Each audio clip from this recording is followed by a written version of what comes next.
right, so in the second half of this video, what we're going to do is begin to discuss our options. So what could I do as the principal in this situation? So, of course, I could choose option A, right? The status quo. Take a hard line, no exceptions, continue 10-day policy, go ahead and start deducting points from each class. Get our teachers, to start reporting those absences. And there are no excuses, just strict board policy, teacher accountability, and continue on using attendance as the sole factor in gathering data for achievement and whatnot.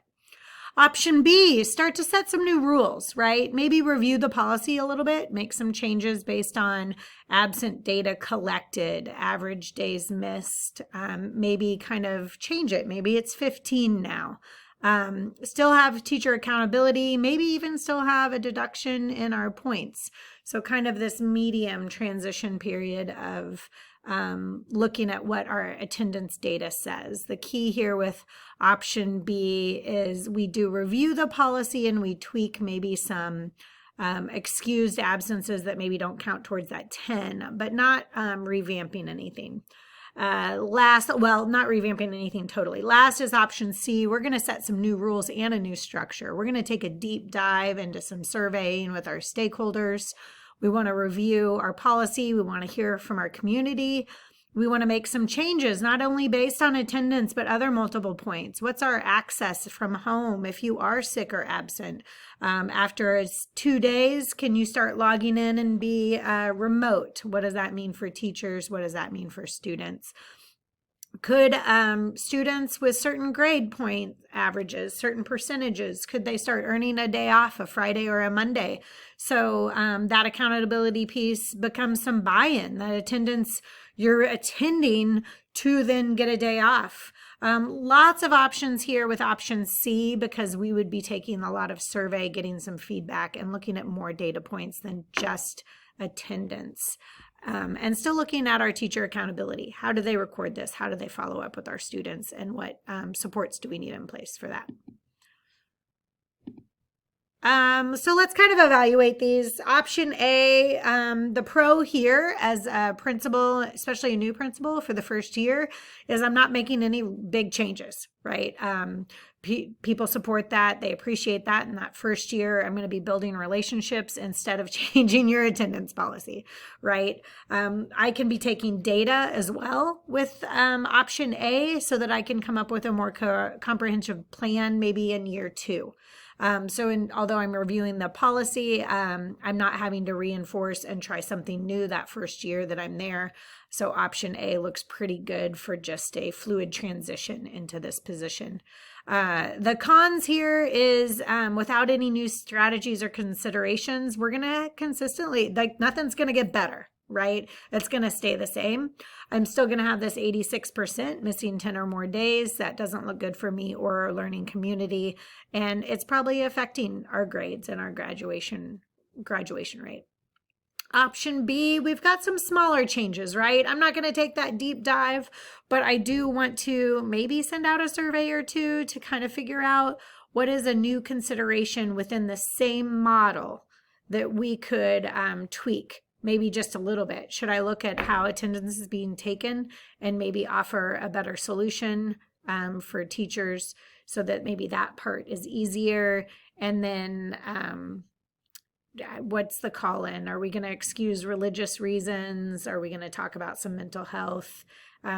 So still keeping some of that board policy framework, but seeing within there maybe some micro changes we can make. That's the pros I see. Again, the con here is time, because any new thing we're implementing, it's going to take a lot of time to understand the data that I'm gathering or anything like that, and to make those changes and train my staff. And only attendance data is still being considered in option B.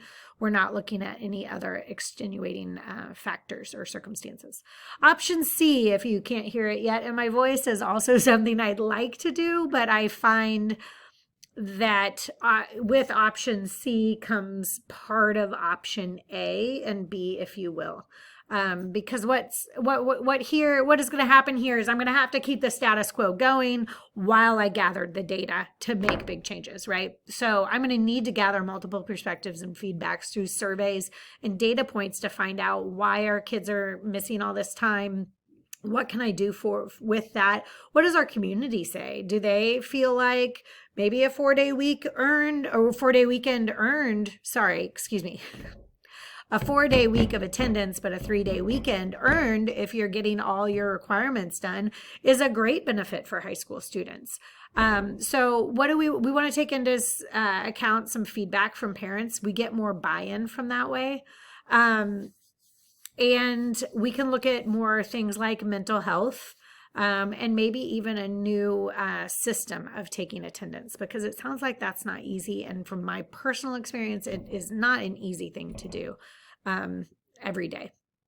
Getting teacher buy-in after they've been already with 10 years, they know what works, they feel it works, they don't see a problem potentially. So getting that teacher buy-in and other stakeholders when you're thinking outside the box for something new like this can be very difficult. And then of course the time involved can be also a problem. So my plan, of course, I'd like to do is kind of do the rehaul here. I would like to review the policy and create a new one based on more than just this data point. If your kid is making A's in school and is actually thriving, it doesn't mean they have to go to more school, right? Like, what if then they're taking off Fridays, and that can give us smaller class sizes to then address other needs. So I really feel like there's some leeway here with attendance issues. And then of course the remoting in is another huge one that I would address. Like, if a student is going to be gone longer than 2 days, what is their option to remote in and take that class via online, whether it's a video that's already happening and or a Google Classroom learning management system. Attendance grades, mental health, digital access, parent surveys, stakeholders. So this is going to take that time, right? In order to make this work and make a shift, we're going to have to get all the buy-in we can. And that just means we need a lot of feedback. It doesn't have to take a super long time to do this, but I would say over a semester and then revamp it, right? So I would see spring semester then being this data collection, summer we train, put things into action, and then that fall of the coming year, we would put a new attendance policy into place. And then we would want to do get the feedback, right, with our implementation that I talk about here in next steps. So again, I'd take the path of reviewing the data and really surveying parents, asking them what their thoughts are. I mean, if we have parents that are like, yeah, I don't know that part remote, part home, I do think religious, like, what if we have large religious holidays or a large religious group that will be gone certain days? Let's take that into consideration. What does that look like? I do feel like the outcomes with this new attendance policy I'm proposing would increase engagement across the board for students.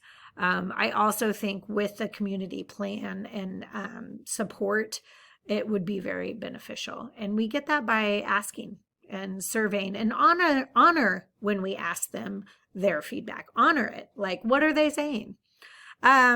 The increased support through those surveys, as I mentioned, and then the next steps would begin our implementation of the new plan, but setting up those review dates. 6 weeks in, is this working? If not, then this, right? And then that feedback loop as well. What's going well with this? What isn't going well? So that year that we actually implement it is really not our final year.